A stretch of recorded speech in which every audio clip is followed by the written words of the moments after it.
নমস্কার, মিষ্টি বই কিচেন আপনাদের সবাইকে স্বাগত। আজকে মঙ্গলবারের লাঞ্চ থালি নিয়ে চলে এসে লাঞ্চ থালিতে আছে গরম ভাত, একটা লঙ্কা, শসা, পেঁয়াজ আছে, একটু গোল গোল করে উচ্ছে ভেজেছি, সেটাকে নিয়ে নিয়েছি। এই যে উচ্ছে ভাজা।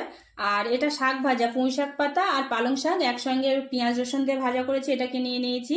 পেঁয়াজ কলি আর শিম একসঙ্গে ভাজা করেছি, সেটা নিয়ে নিয়েছি। আর একটু চচ্চড়ি করেছি চিংড়ি মাছ দিয়ে, পুঁই শাক ডাঁটা, আলু কুমড়ো দিয়ে একটু চচ্চড়ি করেছি, সেটা নিয়ে নিয়েছি। আর করেছি ডিমের ঝোল, আলু দিয়ে সুন্দর করে ডিমের ঝোল করেছি, এটা নিয়ে নিলাম। দেখুন তো লাঞ্চ থালিটা ভালো লাগে কি? যদি ভালো লাগে একটা লাইক করবেন আর একটু চ্যানেলটাকে সাবস্ক্রাইব করবেন। আপনারা আমার ভিডিও দেখছেন, খুব ভালো লাগছে। তো এরকম নিত্য নতুন ভিডিও ব্লগ দেখার জন্য চ্যানেলটাকে একটু সাবস্ক্রাইব করুন, আরও ভালো লাগবে। আর যদি আপনাদের কিছু বলার থাকে তো একটু কমেন্টে প্লিজ জানান। তো এখনকার মতো